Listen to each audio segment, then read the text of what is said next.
I want to talk in the second part now about a bold and abundant mindset. And I want to start that with a video. My goal here is for you to up your game. My goal here is for you to think at a level that's uncomfortable. My goal is to have you think at, as Dan and Joe would say, a 10x level or a 100x level. How are you going to touch 1 billion people on this planet? How are you going to take on the world's biggest problems and solve them? So let's watch this video and then come back.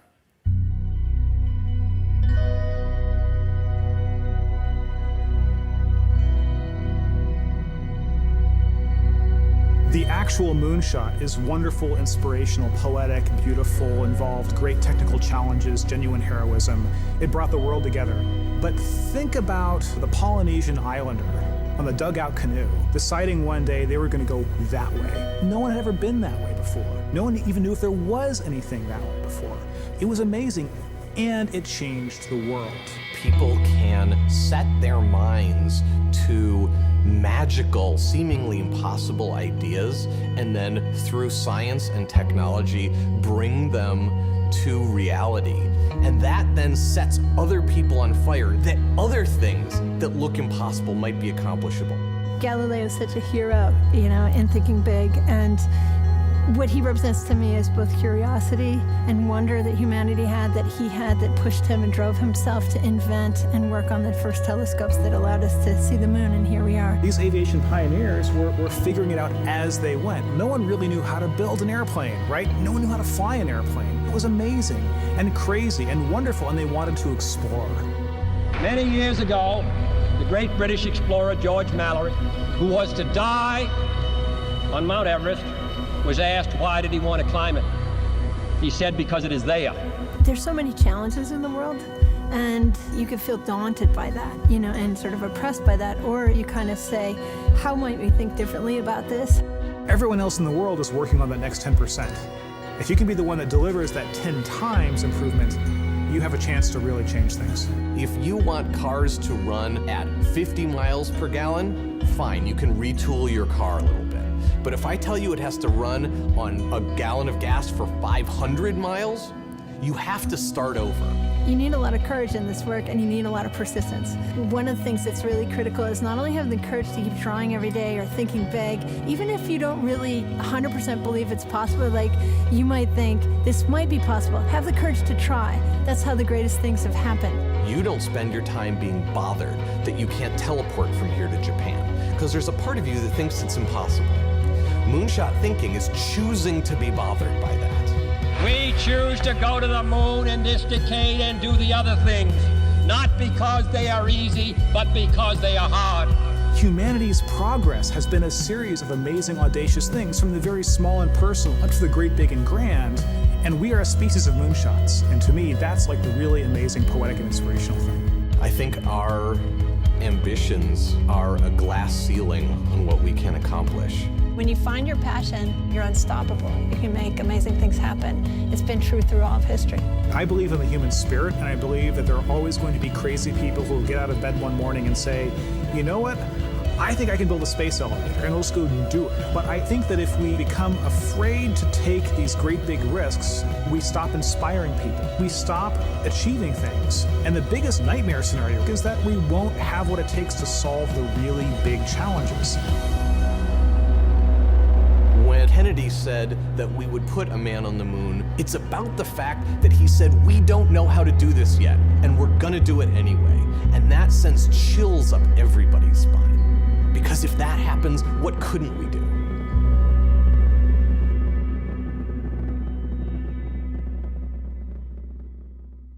Yeah, it's great, huh?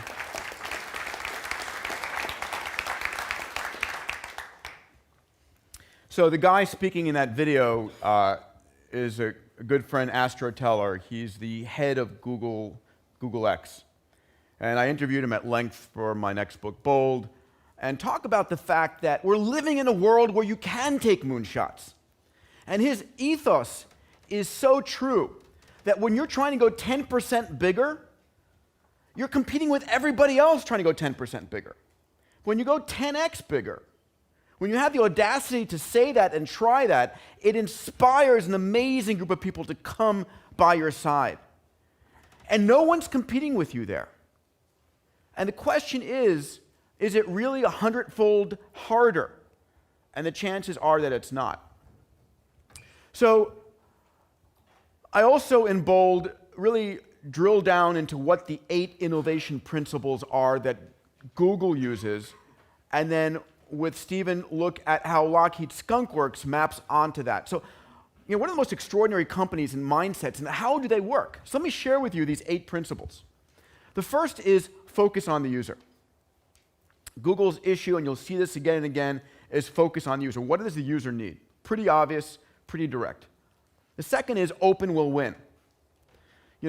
I bet on Android over iOS for that one reason. Open will win. The ability for having billions of people to contribute to you, instead of thinking that, oh, my 10,000 employees are the best and brightest in the world, there's no competition there. The second is ideas can come from everywhere or anywhere. And the whole notion of crowdsourcing, right? We talk about that at Abundance 360, we talk about that at XPRIZE, at HeroX. It's the fact that you can crowdsource solutions from around the world to solve your problems. Think big, start small.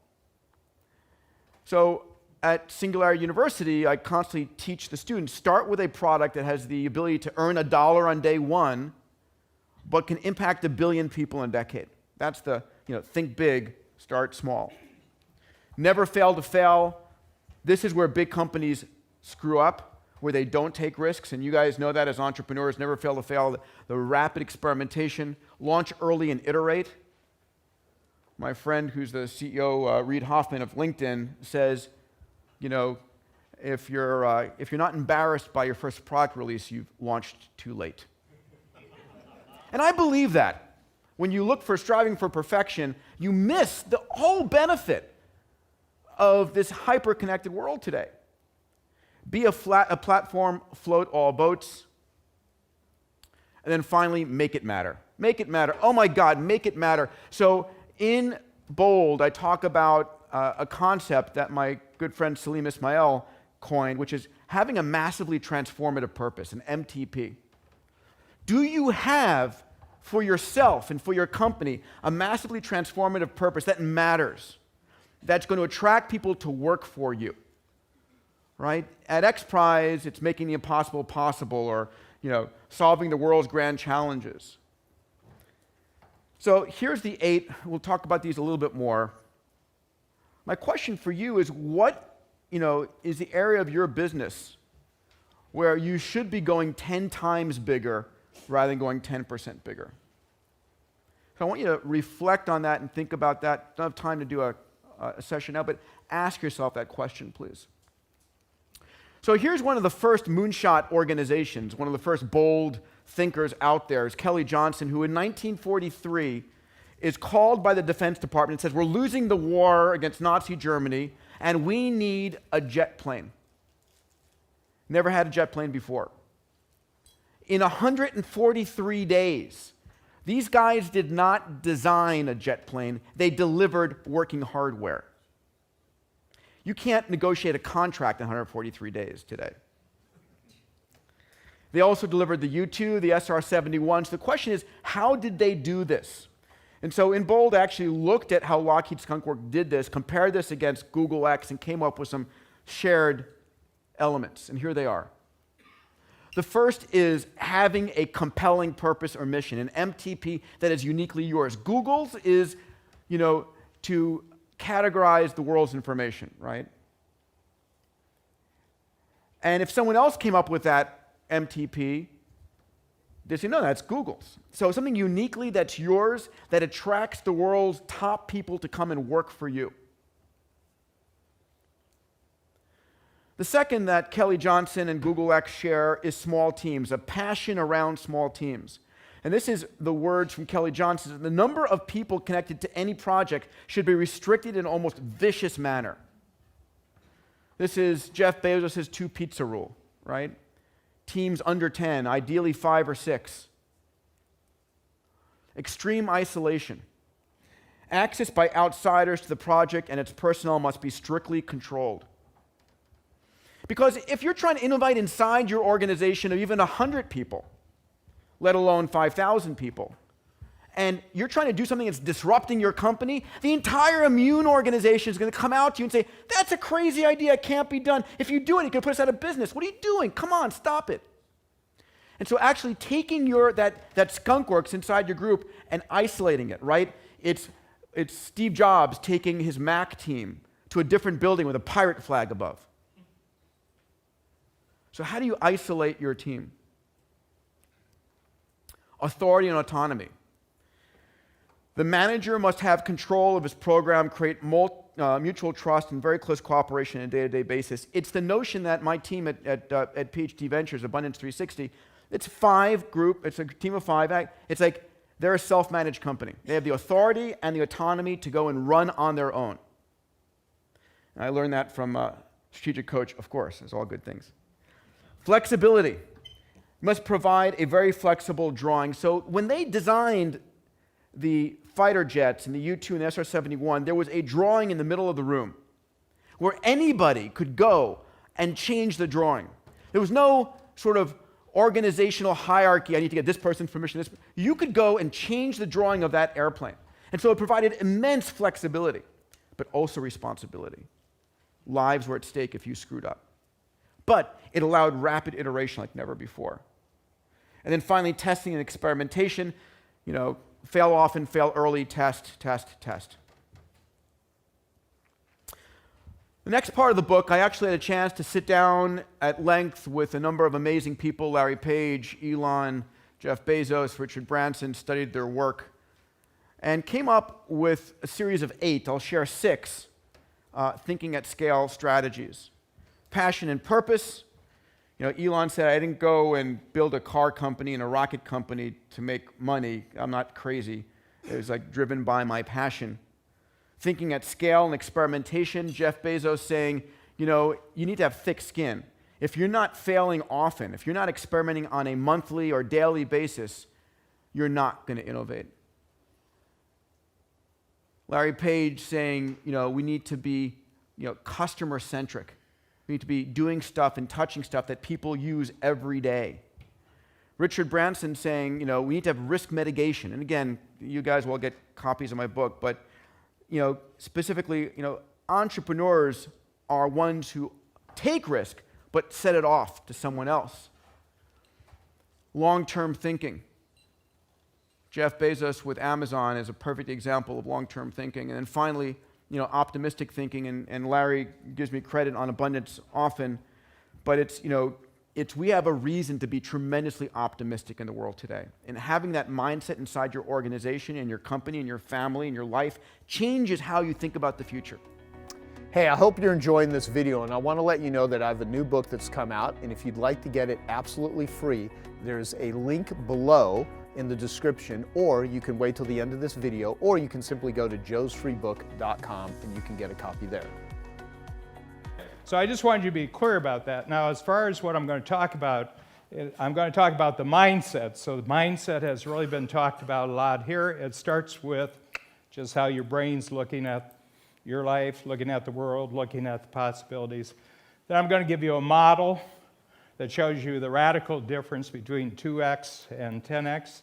Then I'm going to show you a method that everybody in this room can do. You can start doing the method that I'm talking about here. You can do that method starting right now. As a matter of fact, you could put together a very good game plan by the time I'm finished here. And then I'm going to give you a map of what the world looks like. And what's happening to the world is that it's going binary. And what I mean is that the world always takes on the structure of the economics of the world. So when the world was industrial, the world looked like a factory. Okay, the world wars, I was born during the Second World War, and after the Second World War, for the next 25 or 30 years, America looked like a factory that was producing war materials. It was big, it was multi-level, it was a big pyramid. GM had 18 levels from the CEO down to the factory floor, and everybody thought that was great. The unions were that way, government was that way, but now we're going digital, and we're going network, and now the world is rearranging itself along network lines, so it's very, very different. And I'm going to show you basically that there's an emotion you have to actually get on one side or the other side of the binary. There's sort of a split going down the middle of the world. You can see it reflected in the news every day. They talk about the polarization of society. I'm going to show you what the real polarization of society is. And I can say right now that all of you in this room are on the right side, as opposed to the left side. No, but the thing about it is that there's a way of thinking about the world, and it starts with the mindset, but it's actually an emotion.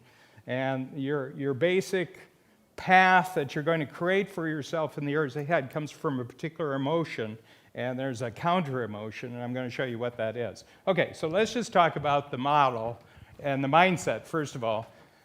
First of all, I'm going to show you what 2X looks like, and we've got 3 tools that the brain has that I consider to be tools, and we have a tool called the future, we have a tool called the past, and we have a tool called the present.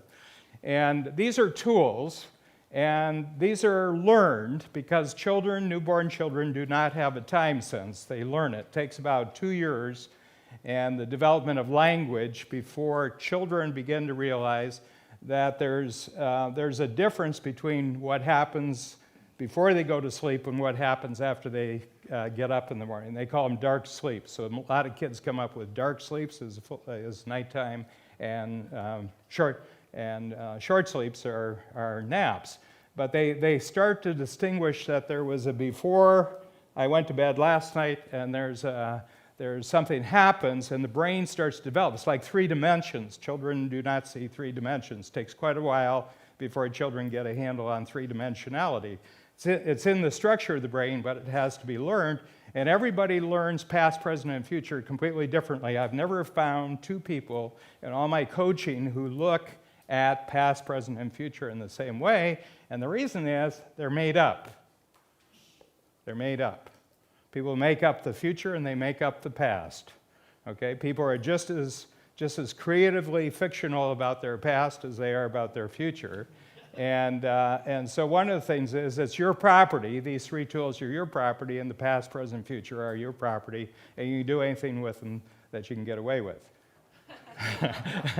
Okay, so here's the way 2X works, and I've seen this over and over again, that if you do 2X, you start with the present, you start where you are right now, and you got a 2X goal, but you don't go to the future, you actually go to the past. You actually go to the past. And the reason is because we're smart rats. Humans are smart rats, and they don't like working. And so they say, I'm going to do 2X, and I wonder if I can pull it off without changing anything. So they go back and they do an inventory of the past of all the things that they don't want to change to get to 2X. Okay, and how many of you, if you rearranged a few things, you could probably go 2X. How many of you? And they would be known. You would know right now how you could go to 2X. Would you know? You could double. You would probably know the means would be there. It's a tightening up on the systems, a little smarter, a little better time management. You would know how to get to 2X. And so it's not very exciting. 2X is, how many of you 2X really isn't that exciting? It's just not that exciting. And therein lies the issue. 2X is not exciting. It's not exciting for you. And if you tell somebody about it, it's not exciting to them. So there's no new energy in the system.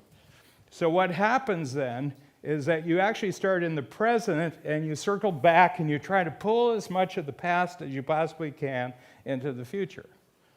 Okay? And the past negotiates with you about your future. How many of you have noticed that the past is union organized? Yeah. And not only are they unionized, but they drink. They're drinking partners, all the past. No, we're not going to do that. No. Have a drink. And everything else. And that's one of the biggest things I've noticed is just this negotiating with the past, that most people, when they come up with a goal, they have to go back and first justify it to their past. They have to justify it to their past, okay? And that, you can see the drag immediately on this goal. Now, I'm going to show you the other one. So this is the other one. So with 2x, you start with the present, trying to change as little of the past as possible. Not exciting. It doesn't cause any inspiration, doesn't cause any electricity, okay? It doesn't cause any real movement that's going to get a lot of people interested in what you're doing. That's why, I mean, when I sit there and, let's see, Peter, what's he going to do? First of all, he's going to take 1 billion people and make them literate in 18 months, and then he's going to capture, put his name on it, asteroid Diamandis. It's worth 5 trillion, all right? I got that one, and then, you go down the list. These are big. How many of you are excited just sitting there, just sitting there listening to it? That's the secret of it. It's the excitement. The excitement. If there's no excitement, there's no electricity. If there's no electricity, there's no movement. You have to have the excitement. So the big thing is that you got to go 10 times or nothing moves. You got to go 10 times. So with the 10 times, it works just the opposite. You don't start with the present. You actually start with the future. And with the future, you come back and you grab the present. You come back and you loop the present like that. Okay? And you leave the past in another category. I'm going to tell you why the past is valuable, because a lot of people say the past is not valuable. I don't think about the past. A lot of entrepreneurs, they say, yeah, no, I never think about the past. And I said, well, that's too bad, because there's a lot of useful stuff in the past that would be useful for the future. And so don't knock the past. I'm not knocking the past here. I'm not saying bad things about it. I'm simply saying that you got to start with the future as the lead. And here's the deal. The past has to justify itself to the future. The past has to justify itself. The only reason why any of your past gets to come along is because it has a value for the future. So I've got 70 years with the past, and I've got a lot of valuable stuff back there. I got a lot of stuff there, and I'm constantly going back to past experience and saying, what did I learn there that's really valuable? Okay, so here's how it works. With 10 times, you start with the future, freeing your present as much as necessary from the past. You got to free it up, okay? And that requires some shifts. That requires, that's why Daniel, a lot of the stuff he does, you got to have a brain that can do this, because a lot of the brain, if it's a damaged brain, it's responding to damage that happened in the past. Okay, that's a map of your past. When you get a bad brain scan, it's a map of the past. I was knocked out twice in a football game when I was 18 years old, and the damage was still sitting there on my brain. You could see the dark section on my brain, And in those days, they said, "You okay?" Yeah, okay, get back in there. You get back in there. Yeah, it was good. I got knocked out. I sat on the bench for about 5 minutes and got back in. First play, I got knocked out again. The guy said, why don't you sit this one out? The coach said, why don't you sit it out? But I was back on the field next week, because that's what men do. I was a man. Okay. So that's the model, okay? So that's the model. And so that's the mindset. So here's the model. So I'm going to put the two of them together. And the two of them are side by side, and you can see the radical difference just visually, okay? And this is what it looks like in the 2 times you're trying to pull the past into the future. And in the 10 times, the present is being pulled into the future, and the past, large parts of the past being discarded. How many of you, this actually, when you're doing things well, this is what you do, and when you get really bogged down, you're doing the left-hand side? Yeah, that's what happens. See, this happens with all 7 billion people, and nobody's 100% with this, and nobody's 100% in any area of their life. Some people are really advanced in one part of their life, but they're not advanced. and other parts of their life. There's parts of their life where the future is really doing the work, but in other parts of their life, the past is giving the orders. It creates tremendous tension. All right, now, how many of you would say that this is probably harder? This is harder, and this is easier. So now I'm going to talk about harder and easier, and all things considered, how many of you prefer easier over harder? Yeah, and that's really the thing. Now, you have the brain that can do this, and you've got the experience that can do this, but you got to get the distinctions right. You got to get the circuitry right on this, and it has to do with what you do with past, present, and future. You got to get them right, and generally speaking, if your child, if you're thinking about your children and they've spent 20 years in the educational system, and that's usually the case now, 4 years old to 24 years old, they have been almost 99% taught by people who would not even believe in 2 times. They would not even believe that. They would believe, at a much worse thing. They would go for cost of living. Cost of living, wow! That's what union fights are over, cost of living. That's not very inspiring. Yeah, so it's a union. So you got to have the right teachers. That's why you come to Genius Network, and I just had a wonderful 4 days in Rancho Mirage with JJ and Camper and their Mindshare. If you said that in the 1950s, I don't know really what that would all be about. But the whole thing of bringing together people who are future-oriented and have an impact. You just being in this room for 2 days, your brain will change. Chemically, your brain will change by being in this room for 2 days. And Joe is just a master of bringing together people who can provide shifts. They provide, almost sometimes, I'm sitting here and I'm watching a 10-minute talk and I'm whack! I just get this like, and all of a sudden there's this real shift, and you never go back to the way you were before the shift. So this is the educational system that really, really works. But if you take everybody who does that and has that kind of impact and shift, they do the same thing. They free you from the past. There's this freeing up, and you get this real movement toward the future. And remember, past, present, future, they're yours. You make them up. You got to choose what you want to feed them. You got to be careful what you feed those time sense. Okay, so I'm going to talk about harder and easier. So now I'm going to talk about the method. So I'm going to talk about 10 times easier and 2 times harder. And I'm going to talk about 10 times easier because 10 times easier is based on energy. Okay? How many of you would know in any situation whether this was energizing or this was stuff? How many of you know the difference between energy and stuff? Energy and stuff. Okay? Energy makes you feel good, and stuff makes you feel bad. Okay, that's good. That's good. So I'm going to put energy and stuff on. Here's what energy. First of all, I'll start with stuff. Stuff is activities that are devoid of energy. How many of you right now know that you're doing activities that are devoid of energy?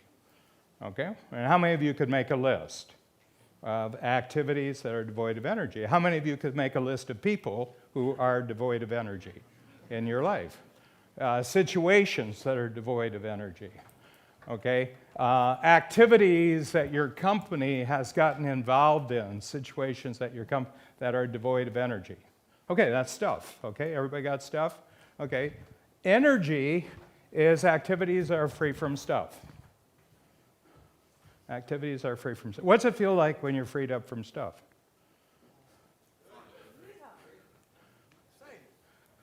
Yeah. Feels like bulletproof coffee.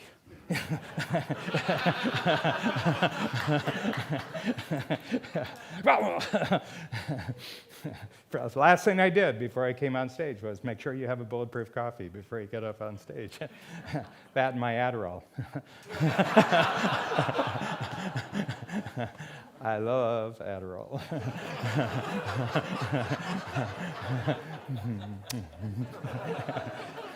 Now, he doesn't recommend. He said, but you might want to try this.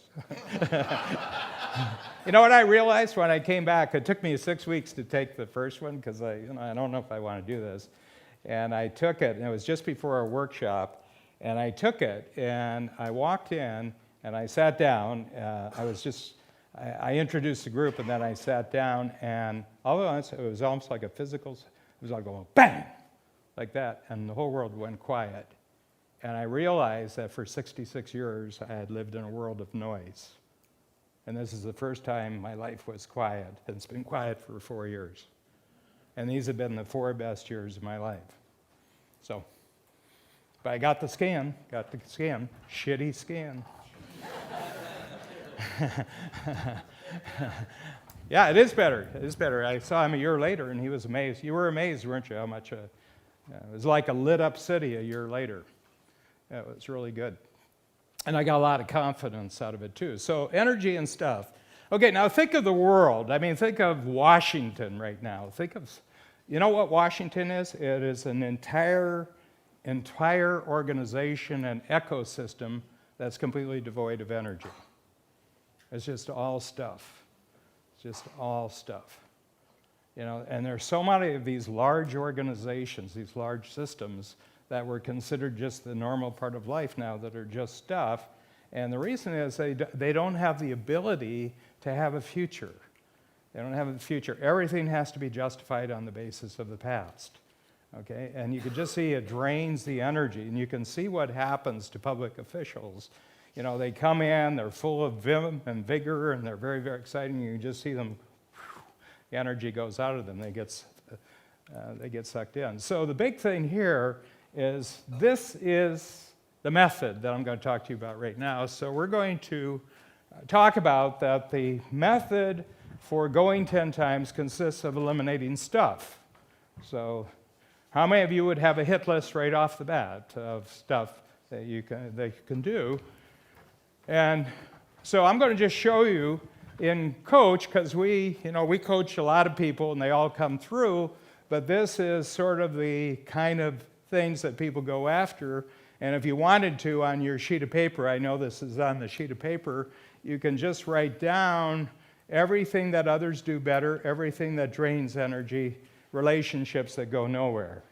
And what I'd like you to do with each of those 3 things, if you see them on the sheet of paper, it's in our little folder on the right-hand side, down at the bottom. So this is a little strategic coach diagram that we have there. But just write down below each of those words that I have up there, everything that others do better, everything that drains energy, relationships that go nowhere, and just write down a word, a name or a word of something that would be on that list. And I'd like you to have one under each of them. Just write that down. You know, for example, everything that others do better. So the real impact that I have on entrepreneurs in the program is I get them to do far, far, far less. They come in and they're doing 20 different things. I say, you're not good at 20 different things. Okay? You're good at 3 things. So I do 3 things. I do what I'm doing right now. I coach my workshops, and I come up with new ideas. And I come up with new diagrams. And in the course of my work here, 95% of my time is made up of those 3 activities. I got a circle. Okay? And I'm not allowed to go outside that circle by my team. Okay, if Dan goes out and he goes, if I step outside of my circle, if Dan tries to say anything about the company that doesn't relate to giving a public performance or coaching or creating new material, he's out of bounds. And Babs enforces it. She enforces it. And I teach everybody to do that because I came from the entertainment industry. In the entertainment industry, you want the entertainer to entertain. You don't want the entertainer selling tickets. You don't want the entertainer moving furniture backstage. Frank Sinatra does not move pianos. I made a living before he died on that one. He just plays. He just entertains. Every one of you in this room is an entertainer, and you've got a song to sing and an audience to sing to, and anytime you're not singing your song to your audience, it's probably stuff. It's probably stuff. Does that make sense? I mean, I find entertainment's really interesting because it's all about energy. Entertainment, the whole entertainment industry is just pure energy. If you want to know a model of the future, it's the entertainment industry. And that includes sports. Everything that drains energy. Well, what drains energy? Everybody's got a list, and it's different for everybody, okay? If I'm not front stage or I'm not doing things front stage, it's probably stuff for me. I'm a front stage guy, okay? How many of you in this room are kind of front stage people, using the theater term? Yeah, you shouldn't be backstage, okay? I mean, you're backstage to prepare for it, and it's really, really different. And the thing is, you can't be disrespectful about what other people find energizing because everybody's wired. Babs and I have a personal bookkeeper who twice a week she comes in, she handles all of our bills and everything, and had her for 25 years, and from my perspective, she's done exactly the same thing every day, 2 days a week for 25 years. So I went in one day, her name is Mary Beth, and I said, Mary Beth, do you like this work? And she said, Dan, from one day to the next, you never know what's going to happen.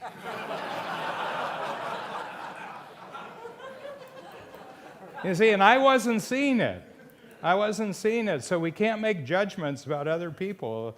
Everybody's nervous system is constructed differently, and what they find stimulating and everything else is different. The only thing is you want to get them inside their circle.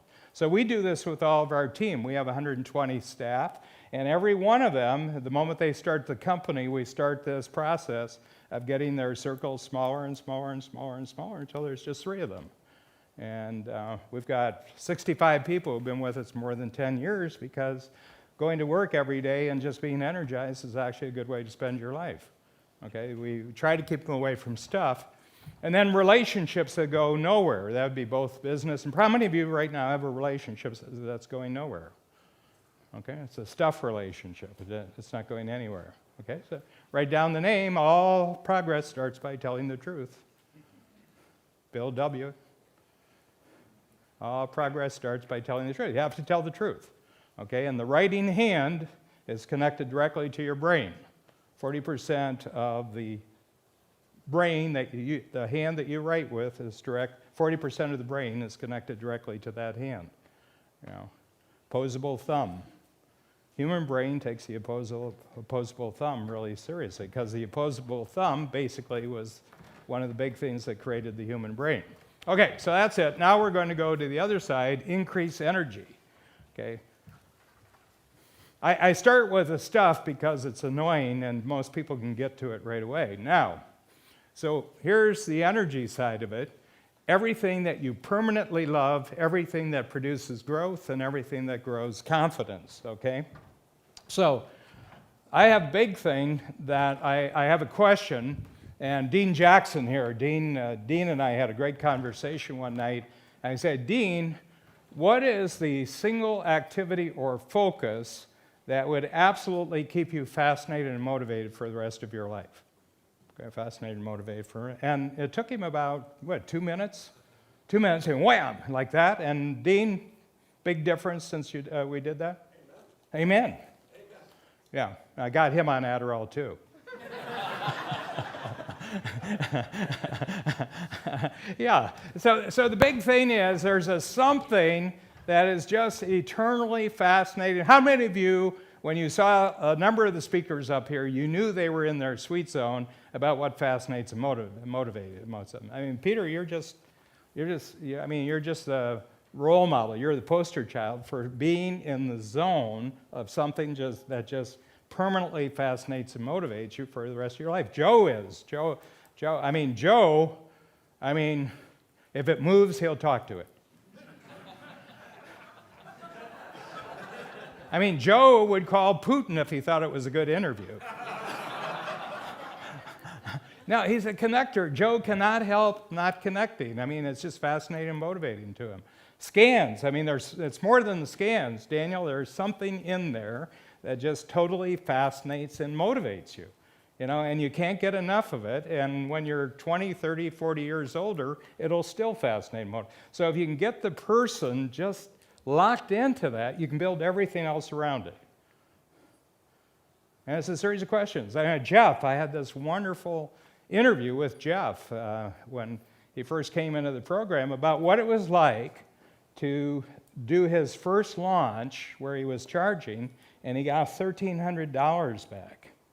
And he was just sitting there in a state of awe for a couple of days simply because, first of all, it was equal to their disposable income as a couple for that year. And then, but just where the possibilities. And I think, the book, I read the book, and the book reflects that fascination and motivation with that process. Okay, so that's what really prompted you to become an entrepreneur. It was this point of fascination and motivation that is permanent, right at the center. But a lot of entrepreneurs get off track, and then they get tied up with the rewards of doing this activity, and then their life gets very, very complicated, and they retire and whatever. So there's this whole thing. So do this. Okay, so you get this. Every 3 months, what we want you to do is eliminate 3 stuffs, and we want you to increase 3 energies. Okay, so you have stuff, energy. How many of you, every 3 months, you could eliminate 3 areas of stuff, big, small, medium in your life, and you could increase 3 areas of energy? No. And go after the small stuff first because it gives you a kick of energy. When you eliminate stuff, you get a hit of energy. When you add energy, you get a double hit of energy. Okay, so it's really, really great. And then you get those 3. And then what we do is this is what it looks like. Over 36 months, you would eliminate 36 areas of stuff, and you would increase 36 areas of energy. Okay, how many of you that would probably, can you imagine yourself if you got rid of 36 things that are stuff and added 36 things of energy? What do you think it would do to you? What do you think you would be like to other people? The ones you hadn't eliminated.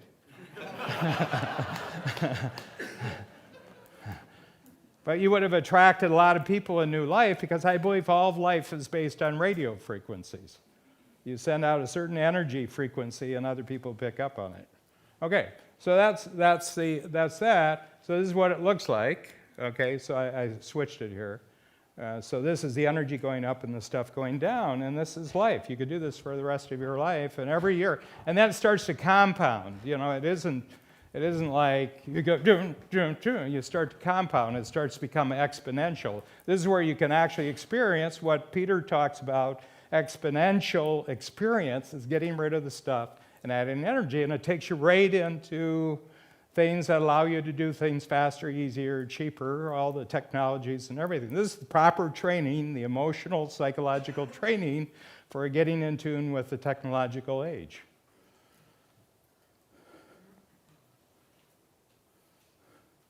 All Uber is they got rid of all the stuff and added all the energy. Airbnb, they just get rid of all the stuff and add the energy. All Amazon, they say, Dan, they always call Barnes & Noble never called me Dan. Dan, I get so excited and I order and they say, Dan, you already ordered this one. I love that Dan. How many of you, oh yeah, I love that Dan. Barnes & Noble, Borders, no Dan. Borders was stuff, they're gone. So, no. I just want you to see this on the big level. Okay, so let's go to the big level. I'm just going to wrap up here. So this is the map. Okay, I'm going to talk to you about scarcity because Peter talks a lot about abundance, but I want to talk about scarcity first. And scarcity starts with an emotion. Okay? Okay, so I got a 15-minute grace period here when I'm... we got an agreement, Joe and I, you know. Okay. Okay, so here's it. All stuff, all loss of energy in your life starts with envy. Envy is the emotion that kills energy. Okay, envy, okay. And envy is looking at what someone else has and wanting them not to have it. That's what envy is. And it's the energy killer, any kind of envy. And envy, so it's stuff. Envy is about stuff. What are people envious about? They're envious about stuff. You got more stuff than I got. I don't want you to have that. Okay. All right, and envy leads to guilt because you got more stuff than other people, so you're guilty. So on the one hand, you're envious, and on the other hand, you're guilty. Okay, you're guilty, and so you get caught between these two emotions. Both these are all energy killers. Okay, and then there's blame, because you got to blame somebody why the world is structured such a way that some people have a lot of stuff and other people don't have enough stuff. So now you got three things going. Can you see how this really, really kills energy? And this is how all scarcity, it's a set of emotions that become a system.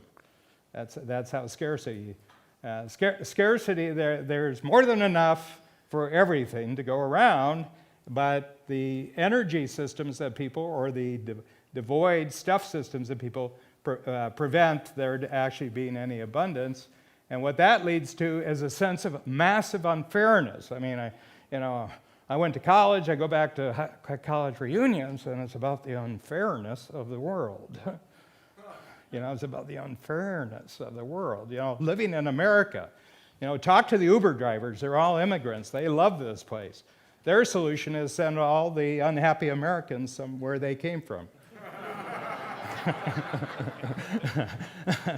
So unfairness, and then depletion, the planet is being depleted. Okay, there isn't enough to go around. In 1800, we crossed 1 billion. Now we have 7 billion. Average incomes are up 17 times. Lifespan is up 42 years. All the great slides that Peter had this morning, there's just massive amounts, and the reason is because it comes out of human imagination and imagining an infinite future, and then having more and more energy in your life. And then the other one is the zero sum. If you have something, that means I don't have it. If this person over here has it, it's only at the cost of someone. These are killer thoughts. These are killer thoughts. They destroy energy. They destroy any possibility of creativity, okay? So I call this the scarcity system, and it's a stuff system. The whole thing's based on stuff.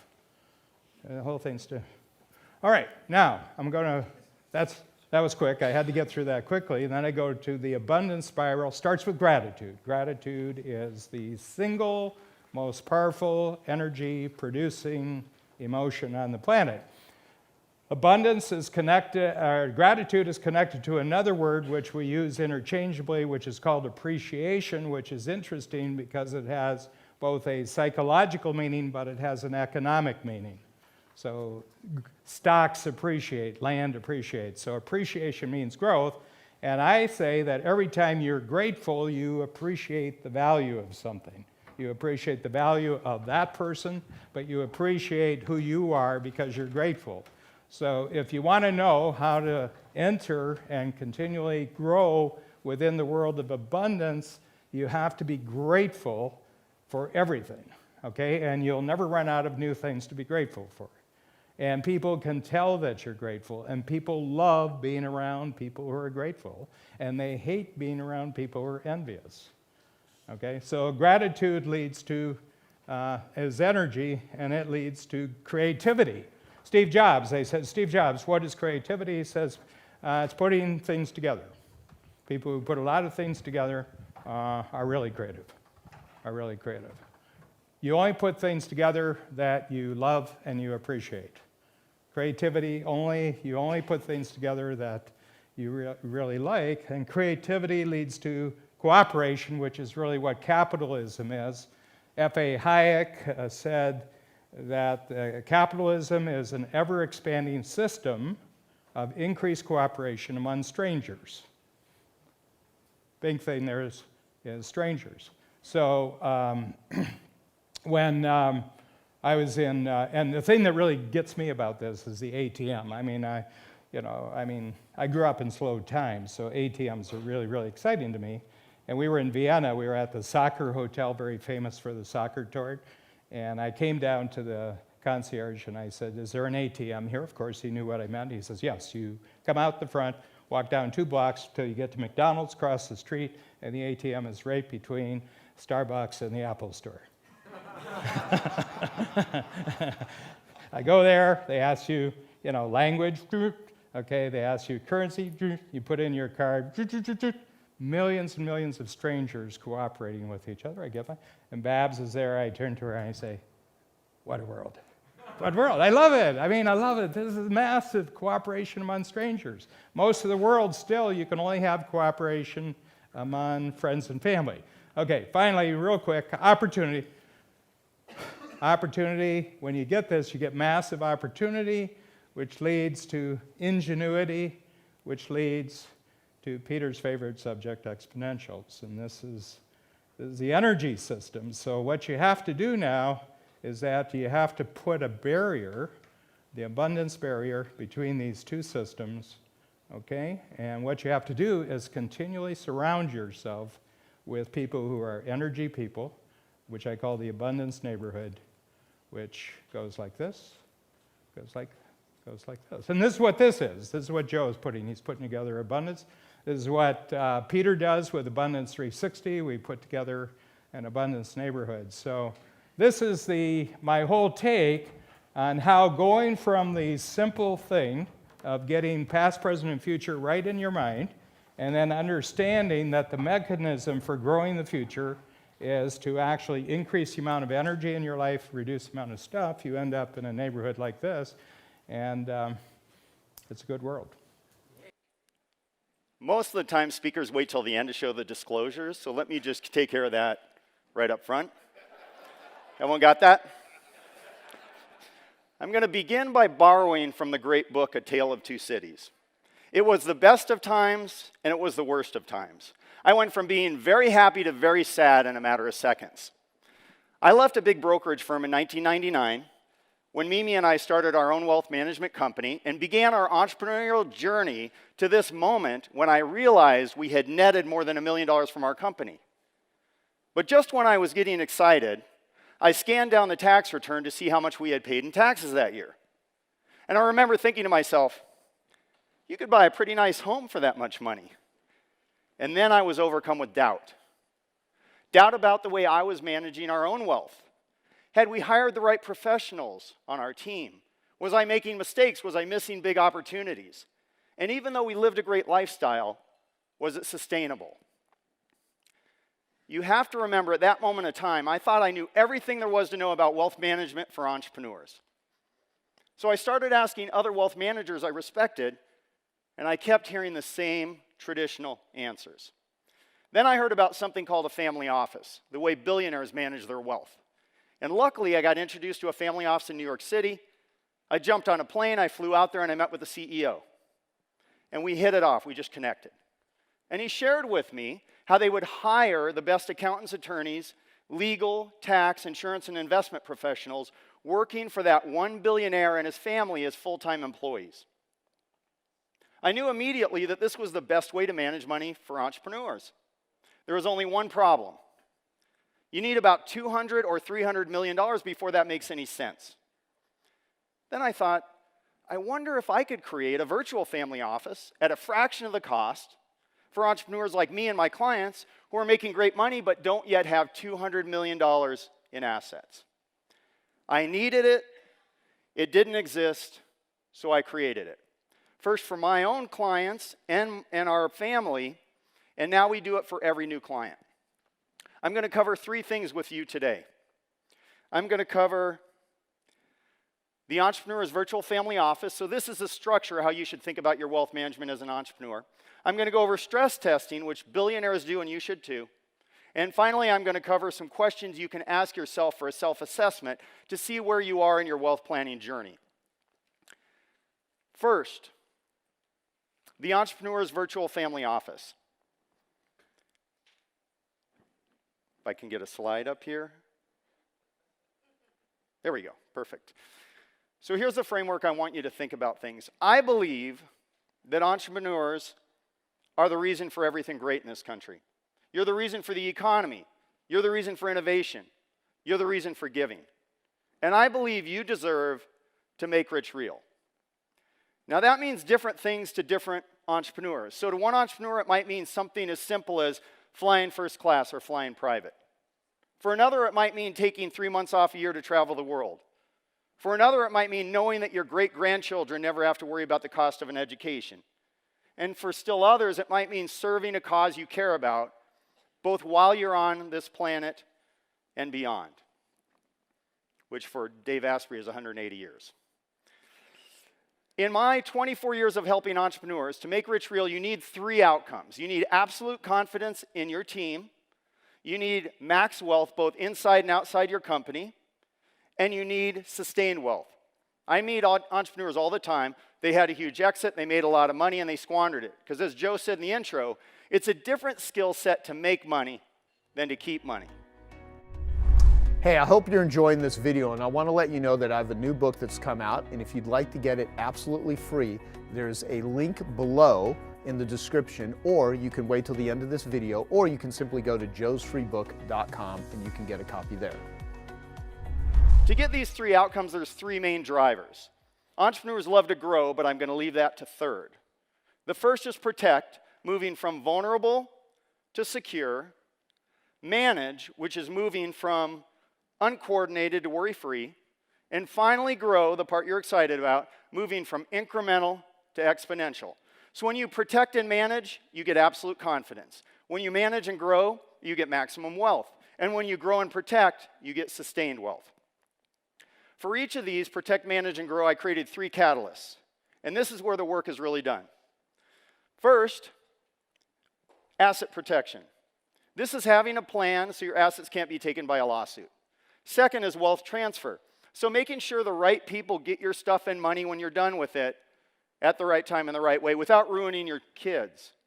If you don't have kids, your wisdom as an entrepreneur should be passed on through stories and videos. And then finally, the time energy shield. You should have a wealth manager on your team that protects you from other professionals, pitches, and projects. Under manage, business value. Your business is the most valuable asset you have. You need to get a business valuation to know its worth. You need a monetization strategy, which could be a high multiple exit, or it could be turning your company into mailbox money, where you live a great lifestyle and you go out to the mailbox and pick up a check. If you're under 30, ask an old person at your table what a mailbox is. So we can move to the next one. The next is the wealth wheel. You're going to pick up advisors and professionals over your life as an entrepreneur. You're going to pick up an accountant, you're going to pick up an attorney, you're going to pick up an insurance agent. Often they're not all A players. They're not talking to each other. And the worst part is you're in the middle trying to manage that team, and you shouldn't be in the middle. And then finally, the linchpin partner. This is who holds the whole thing together. This is a wealth manager who has 3 distinct qualifications. First, a specialization in working with entrepreneurs. Most financial advisors are generalists. Second, experience in working with entrepreneurs, at least 10 or 20 years. And third, a fiduciary standard of care in all dealings with you. That's a fancy legal term that means the advisor has to, by law, represent you and your interests before their own. Under grow, tax planning. Your largest expense as a successful entrepreneur is going to be taxes. You should have a well thought out, annually updated, and implemented tax plan. Investments, I put these in 3 categories. Private equity, real estate, and stocks and bonds. You want to have a smart strategy for how you're handling those areas to build wealth outside of your company. And finally, the profit accelerator. Knowing what are your critical drivers to profitability, having a simple way to monitor and improve those key drivers, and by doing that, increase your cash flow. Second thing I want to cover today is the stress test. CEG Worldwide did a study of 199 family offices. These are families that have more than $500 million. And 93.5% of them do stress testing. What is stress testing? What does that look like? It's a deep dive with a wealth expert on everything that touches your wealth. So it's looking at your business insurance, your personal insurance, your liability coverages, your estate documents, your asset protection plan, your investment statements, your business tax returns, your personal tax returns, your P&Ls, your business operating agreements, your buy-sell agreements, your debt, and even the plans you put together for your employees. At an event like this, I get asked a lot, Jim, what's the first thing I need to do on my wealth management? You need to get a stress test by a qualified wealth manager that does this on a regular basis. We do it for all of our clients, and we do it to answer 3 questions for them. First, are you making any big mistakes? Second, are you missing any opportunities? And third, does your team consist of A players, and are they talking to each other? The third is the self-assessment. Within the 9 categories that I went over earlier, I created a question for each so an entrepreneur like you can find out where are you in your wealth planning journey. I only have time to go over 2 today of the 9, but let's do this together. So question 7 of 9 is this. How convinced are you that your annual plan for paying less tax is delivering on all the legal opportunities available to you? This is 1 to 10. 1 is bad, 10 is excellent. So 1 might be, every year the U.S. Treasury sends me a birthday card. I hope that's not you. And a 10 would be my plan is second to none. And most likely you're somewhere in between 1 and 10. Question number 5 of 9. How confident are you that you could completely forget about your wealth management and still know for sure that your wealth team is proactively driving your wealth forward? A 1 would be it's a hot mess. And a 10, totally confident. We created for the 9 questions the Make Rich Real scorecard, and this is my gift to you. Go to makerichreal.com and you can get the scorecard. There's no required opt-in. I promise you're not going to be tagged, pixeled, prodded, or poked. A lot of smart people in the room could show me how to do that, but that's not the purpose of this. I'm going to leave you today with this story. My office manager buzzed me one day and said, Jim, Steve just called, and Steve and Joanne are coming in tomorrow, and they said it's urgent. And that concerned me, because Steve was a high-flying entrepreneur. We had been working together for more than 10 years, and Joanne never came in. It was always Steve. He said she didn't care about the finances, and then he handled everything. The next day, I walked into the lobby to greet them. First, I saw Joanne. Her face was pale, and she looked sad. Then I looked over and saw Steve. He was in a wheelchair, and his hair had fallen out. And I knew immediately that Steve had cancer. No one mentioned the elephant in the room. I got them back into my office, and as soon as we got settled, Steve went into the meeting like normal. Started talking about our plan and the strategies, about the professionals on the team. And when he finished, he looked at me and he said, very matter of fact, Jim, I've got pancreatic cancer. I only have a couple of months to live. Can we go over the part of the plan where I'm not here and it's just Joanne? I looked at Joanne and she had tears streaming down her face. So I went over the plan, the way it worked without Steve when he's gone. And when I finished, I looked at Steve and I was surprised to see this look on his face. This look of peace, this look of contentment. And then he looked deep into my eyes. And I looked deep back into his. And he simply said, you got her?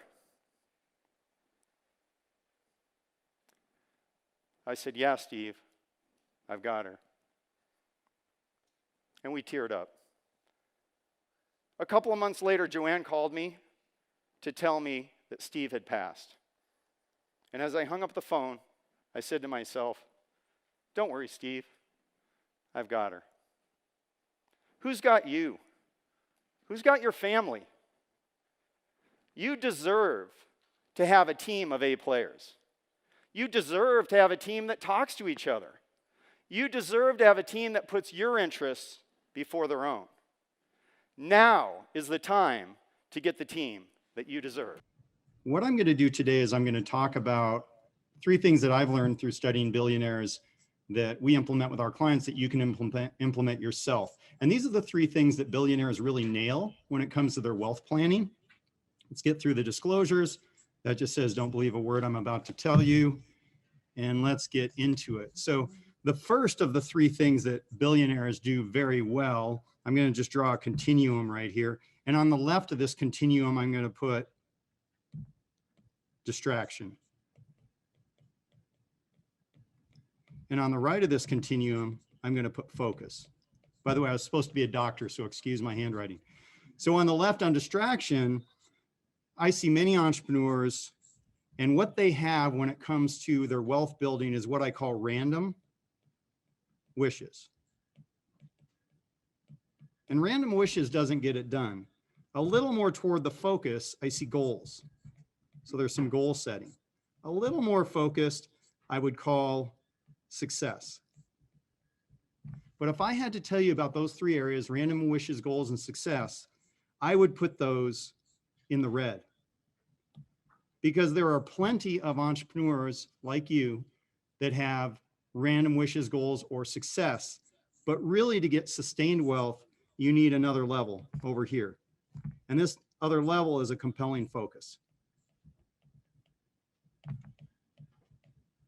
And if you have compelling focus, and believe me, the billionaires have compelling focus, that's when you get something that we call sustained wealth. So what are your first steps on this? For each one of these, I'm going to tell you what the concept is, and then I'm going to give you an action step. So I'll just kind of star the action steps. So the first action step for a compelling focus is something that Keith Cunningham calls thinking time. And thinking time is for you to sit down in a quiet place and first ask yourself, why do you want to be wealthy? Why do you want to be seriously rich? It's really important to get clear on your why. Also ask yourself what? What would you do if you got seriously wealthy? How would you use that money? And then the second part of this, I'll put another star, is ties into Ben Hardy and Dan Sullivan's book, Who Not How. I'll give you a quick story on something that happened to me during COVID. So when COVID happened, they shut down all the gyms. Mimi and I are really into working out. We couldn't go to the gym and it was making me crazy. Well, I have a friend who's a personal trainer who said, Jim, I can get you in a private gym. No one's in there, but you have to pay me as a personal trainer. I remember thinking, I don't need a personal trainer. I've been working out for 30 years. I know my way around a gym, but I had no choice. So I hired him. 2 weeks later, I was surprised to realize that I had the best 2 weeks of workouts I'd have in over a decade. And guess what? Now I have a personal trainer. And what I realized is the personal trainer gave me a compelling focus. I wasn't on my earbuds listening to one of Paul Culligan's podcasts. Sorry, Paul. I wasn't talking to my friends in the gym. I was focused during that workout time of just intensely getting it done. So you can hire a good wealth manager to give you a compelling focus, and that's the who. So those are your steps on compelling focus. The second area that billionaires do a really good job, I'll just draw this diagram here, is something that I like to call wealth discovered. Most of you are making enough money already to get seriously rich. The problem is you're leaking money and you don't know where you're leaking money. And in my experience of 26 years of working with entrepreneurs, the number who know where their money's going and they're not leaking money is very small compared to, like this read better, compared to the entrepreneurs who don't know where their money is going. In my book, I talk about Mark, which is not his real name, who's an entrepreneur who gets introduced as selling his company for more than $80 million, which is a true statement. By the time Mark sat down with me, he only had $5 million left. You go, how in the heck does he do that? Or did he do that? Well, first of all, he had taken on investors, so he only owned a little more than half of the company when it sold. But $40 million is still a lot of money. He had done no planning, no exit planning, no tax planning, no asset protection planning. So he ended up paying too much in taxes. And then he put money in a bunch of silly investments with friends and with other people and lost a lot of that. The reason I tell you that is you don't want to end up like the entrepreneur that says, I can't believe how much I made in the last 10 years and how little I have to show for it today. And in my experience, that's about 4% that actually don't have that are actually not leaking money. And that's 1 out of 25. So in this area, what's the problem? Well, one is missed opportunities. The other one is being comfortable. Believe it or not, being comfortable is a big problem for Wealth Discovered. So what do you need to do about Wealth Discovered? You need to sit down and think about, where is your money going as far as taxes? One of the biggest costs for successful entrepreneurs. What about insurance premiums? What about legal fees? What about investment fees? And what about expenses, both business and personal? You need to really be aware of those things if you're going to find out where you're leaking money, and then have a good strategy so that you can start building wealth. Let's talk about the third thing, which I'm going to, watch how fancy I am here. I'm going to add a page as we speak. Add page. Look at that. That's for people that say I'm not good at technology. Mimi. So let's talk about the third thing that billionaires do really well. And I'm going to just draw this diagram here. So this is infrastructure. And infrastructure is really the people and the process for how you make financial decisions. The billionaires do a great job with infrastructure. So as I said before, most entrepreneurs, and I'm talking successful entrepreneurs like this, they have kind of a red zone as far as infrastructure is concerned. But the ones who end up in the green, this is only about 2% in my experience. So what is good infrastructure? Well, one thing that is not good infrastructure down at the bottom here is entrepreneurs that are unconsciously unaware. This is the ostrich, and this happens to most entrepreneurs at some point, is you're so busy building your business and taking care of your family, you're unconsciously unaware of the people in the process that is your infrastructure. And then another enemy is you have enough of an infrastructure so you're executing, but you're really not at the level you need to do, because the highest level of infrastructure gives you absolute confidence. So when it comes to infrastructure, here's the exercise I want you to do. I want you to list your professionals in tax, legal, insurance, and investment. And then I want you to give them a grade, not 5 Ds, I'd say 1 to 10. 10 is amazing, great personality, proactively bringing you ideas, works well in a team. All those things would be a 10. A 1 would be you should have fired that person a long time ago. And a 5, you might be, I'm not quite sure how good this person is. But rate your professionals when it comes to your infrastructure. Infrastructure is so important. I just want to take a minute and show you something that we created for clients, the Entrepreneur's Virtual Family Office.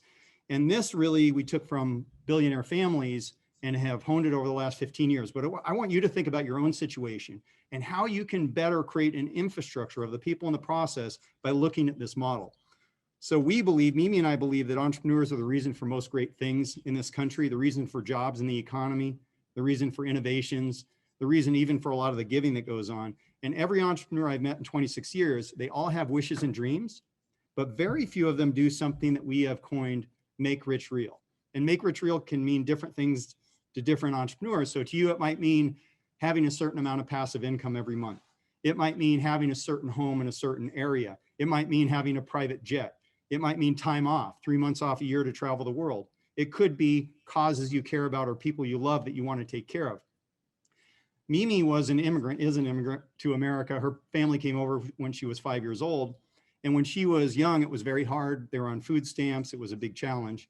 And a few years ago, I asked Mimi, I said, is rich real to you?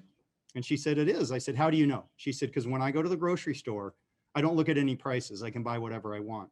So makes rich real for you could be different, but you really need to be in tune with what that is for you. And then to get there, you have to have these three outcomes. You have to have absolute confidence in your team of professionals. You have to maximize your wealth. I'll make that bigger.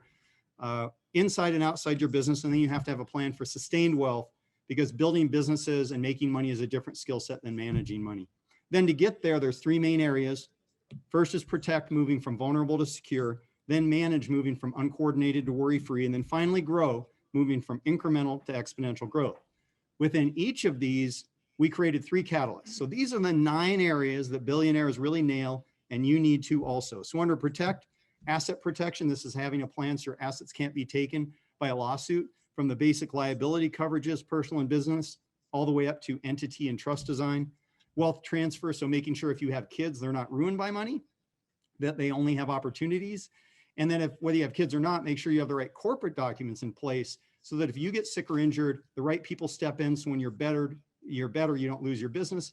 And so that if your partner or your business associate gets sick or injured, you don't end up business partners with that person's spouse or brother or parent. Okay. And then finally, the time energy shield. So this is having someone in your life that protects your time and your energy from things like pitches, projects, and other professionals. Under manage, the first is the wealth wheel. So this is having your wheel of advisors. We just talked about this. All A players, they're collaborating and communicating on your behalf, but you're not in the middle managing those. You need someone in the middle who can speak the languages of tax, legal, insurance, and investment that can manage that for you. Linchpin partner, this is who holds it all together. This is someone typically in wealth management who has 3 distinct qualities. First, experience in building these type of structures, because you don't want to have someone learn on your dime and your time. Second, someone who specializes in working with entrepreneurs, because you have a different set of problems and opportunities than other types of investors and other types of individuals. And then finally, someone who takes a fiduciary standard of care, always represents you from a legal standard, doesn't sell products, doesn't have investment minimums, doesn't take referral fees, kickbacks, or revenue sharing. And then finally, business value. So your largest asset, if you haven't exited, is your business, making sure that you plan far in advance for that exit to get the best outcome possible for you. And when you think about, business value and exit, you will exit your business. I guarantee it. Every entrepreneur exits either because you sell to a strategic or financial buyer, you get sick or injured, you die, you give it to your kids, you sell it to your employees, you get beat up by competition. Under grow, the first is tax planning. So having a well thought out, annually updated and implemented tax plan. Investments, so building wealth outside of your company in things like real estate, stocks and bonds, and private equity. And then finally, profit amplification, which is identifying the critical drivers that drive cash flow in your company so you can easily monitor and improve those critical drivers. So those make up the virtual family office, but also are the areas that you need to build infrastructure for yourself. So I'm going to end with this, and then we'll open up for questions. You are in your current financial position. And no matter what, I know in a period of time, you're going to have your future financial position. And let's say that's 5 years from now. So no matter what, from today to 5 years from now, you're going to be in a different financial situation. And what I've seen with entrepreneurs is if you don't pay attention to this stuff, what happens is you naturally drift. And when you drift, you can end up in instability. Or worse yet, if you even drift farther, which I hope this wouldn't happen to you, but if you drift even farther, you can end up in crisis. Nobody wants that. On the other hand, if you really focus on this, you can, Let me redo that. Your financial future, 5 years out. And let's go to here. Okay, so what you can do though, is you can move up the curve, and this takes, you have to decide and you have to act. And if you do that, you can get to a place called security. But there's a higher level, and that is getting to where I say you make rich real. Now in that journey, guess when you're closest to those higher lines? Today. Today you're closest. And the longer you wait, the farther that distance is to jump. Because the whole idea is you want to jump the lines and you want to ride the curve. Once you get on the right path, it will happen for you. If you wait, in the future, it's going to be riskier, it's going to be costlier, and it's going to be more stressful. So now's the time to jump the lines. Now there's a way you can jump quicker, and that is if you get some sort of assessment.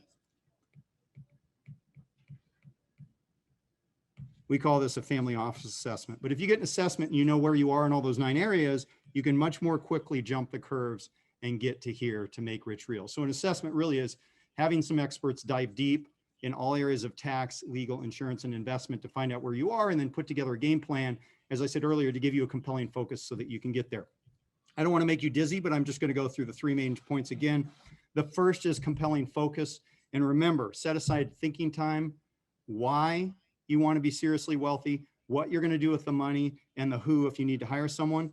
Second, make sure you look at wealth discovered. Where is your money leaking?